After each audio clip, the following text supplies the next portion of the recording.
Welcome back to Here for the Common Game. Today we're going to talk about Rhys the Exiled. Yeah, I know this is kind of weird, me being in the middle of trying to catch up with Dominaire and Battle Bond and N19 and all that. My work takes me out of town about once a month. Anytime I go to any place, I always look up, see if there's a game shop there, a magic store, Might be some soul rings I can buy, who knows. So I went into Q's Comics and Games. Great place, by the way. Guy that runs it's amazing. And they had Inventors versus Elves dual deck marked down half price because, yes, nobody's buying them. And I went, you know what? I could use 2 or 3 of the cards, so I bought one. And as I was opening it, I accidentally built a deck. Here is that deck. Now, Rhys here, he's a different kind of elf general. Yeah, you want a lot of elves on the board. That way you gain the life. You know what? I read that and I did not put a Whisper Silk Cloak in here. I need a Whisper Silk Cloak because he has to attack in order to gain that life. And, naturally you want him to live.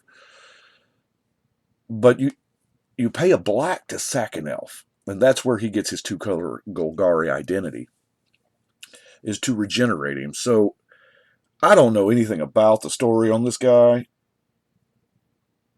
but he doesn't seem real devoted to the elves. So it's tribal, not tribal.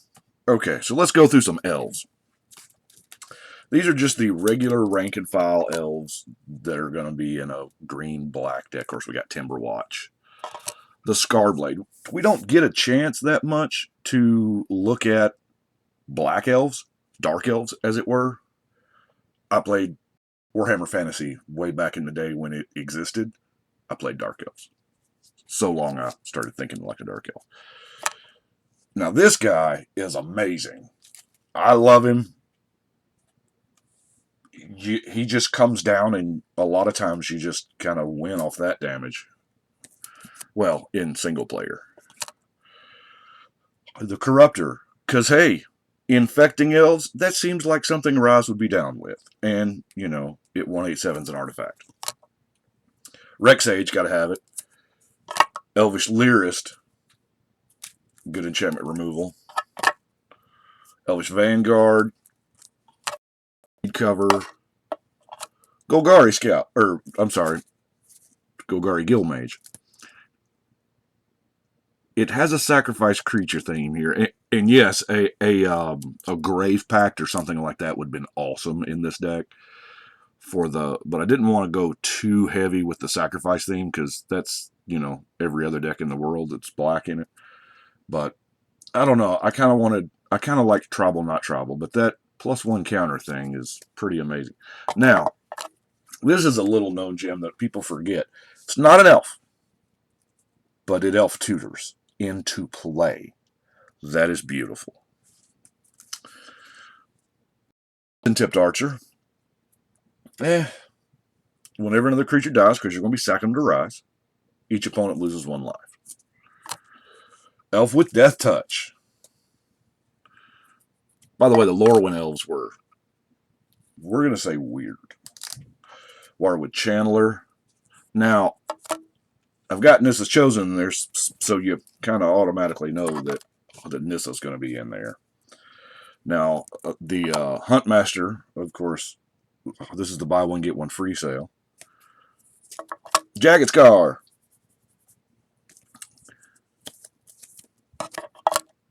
Steel Leaf Champion. I was so close. We were watching the Dominaire spoilers, and we were getting back Llanowar Elf, and then I see this Steel Leaf Champion. I'm like, wait a minute. I thought that they said Llanowar Elves was too powerful for standard because it makes you skip your turn 2 and you go straight to turn 3. And wow, and the Steel Leaf Champion guy can run out there on turn 2. He ain't being blocked by nothing on... Oh. Is that a Chain Whirler? So, I was all excited to build a standard deck. That should teach me, right? Don't be excited for standard, Brian. Elves of Deep Shadow. Had to be in there.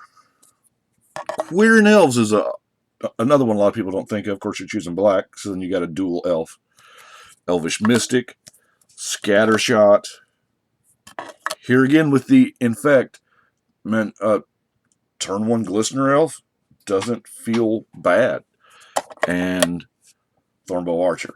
Now, the other category I call Elf, I don't know, champions, leaders, whatnot. We're going to start with the worst of them. Elvish Clangcaller only says other elves you control get +1/+1. I guess that's not bad for 2 mana. His second ability is completely and totally useless. I'm sure there's a way, because there's a way in Magic with enough cards you can do anything, but you can search for itself. Or I don't know. Not what it's in here for. It's in here for other elves get better. It'll never do anything in standard because, hello, Chain Whirler again. Imperious Perfect. Got to do it because, I mean, she makes creatures as big as herself, so that's sweet. Elvish Archdruid's going to solve some mana issues.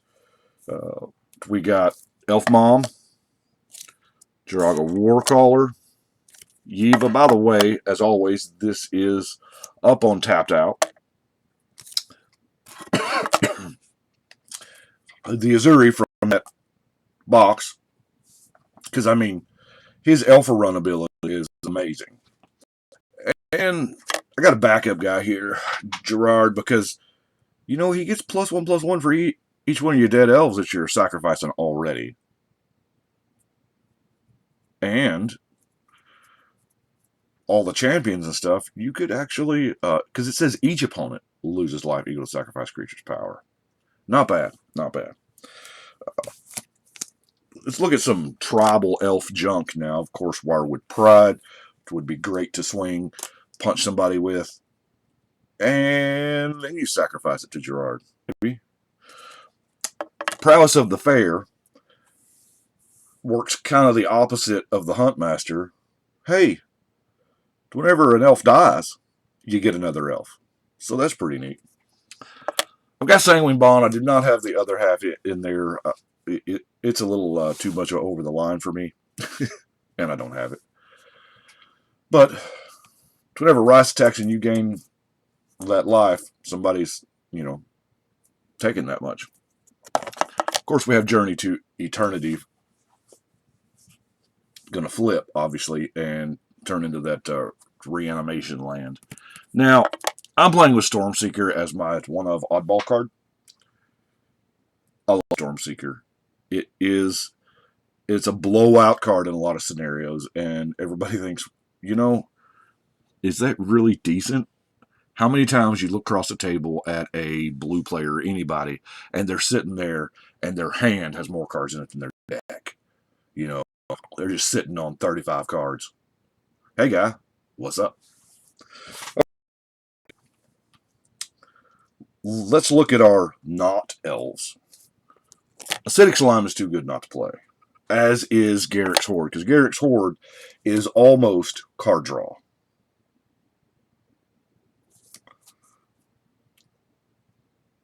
What, 35-40% of the time, how many creatures we got? It is card draw.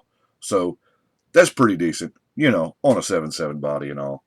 Then, of course, we have Big Daddy for, removal and 9/9, because that's cool. And we are playing creature heavy, and thanks to y'all, I do apologize, I cannot remember the name of the viewer, but he suggested in like every green deck, Regal Force, Soul the Harvest, and Zendikard's Resurgent for our card draw. And we got, man, autofocus was keeping up so nice, but now it ain't. I gotta manually do this jaunt. Okay. To draw some cards off those dudes. And, Zendikard Resurgent is kind of fun anyway. So let's look at some, oh yeah. There's not a whole lot of ramp, simply because, we are playing elves, and there's a certain amount of ramp that's just inherent in elves, but Farseek, I'm running twice as many forests as I am swamps, obviously.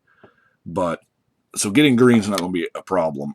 I chose the land search cards that will go and get me a swamp, just on the off chance. Because most of it, you don't need a whole bunch of swamps. I think Jared is the only one who needs 2. And then we got a pretty standard suite of removal. Naturalize, Doomblade, Murder, and the most importantly, you know, I love me some Putrefy. Putrefy is amazing. I'll play it whenever possible. Natural Obsolescence. This card's growing on me. It really is. I have yet to actually cast it, but the idea of just the instant speed, put that dude on the bottom, or put that thing on the bottom. Artifacts are, it's, let's face it, let's get right down to it. Artifacts is the most played color in EDH. I'm going to call it a color because now it's, well, an anti-color, whatever. They're available in every deck. Every time I see this card, the first thing that comes to mind is, of course, Blightsteel, the Forge, you know, all that junk. But those are not always the cards that kill you. Steel Hellkite, Wormcoil Engine. This is just like, anyway. Golgari Charm. 3 modes, probably just 1 mode. Most of the time, this is an anti-wrath. Blight's ending, because, like we said, those Lorwyn elves didn't like things that were not elves. Blight Massacre, here again. Ooh. And in Garrick's Wake, because y'all know I bought 37 of these, and it's amazing. Especially in a deck where you're not worried about mana cost, because you got. Now, win cons. Of course, I say win cons. You're probably doing it already with the whole Rhys thing. Although, trust me, I will get some kind of unblockability shenanigans going with him. Probably Whisper Silk. Can't believe I forgot that junk. But the deck is also producing just a ton of mana. So Exsanguinate seems like one of those things that Rhys would be cool with. As of course, Overrun, which is a one-shot copy of Izuri, granted, and Triumph of the Hordes. Like I said, I feel like Rhys doesn't really hold much sacred, so he would be down with his elves. And man, if I had another Glissa, because obviously that's Glissa in the R tier, she would be rocking inside this deck. Because let's face it, she's the queen. Anyway, that's what I have got. I do appreciate y'all watching. Like I said, this was an unplanned deck. I was going through that, and I was like, man, I could use this. I still have that binder of old legends that I haven't used yet, and I went, isn't there an elf legend that I haven't used? And I flipped through and I saw Rhys, and I was like, wait a minute. Yeah. Anyway, we will now go back to our regularly scheduled program. Appreciate y'all for watching, but right now, let's shuffle and cut.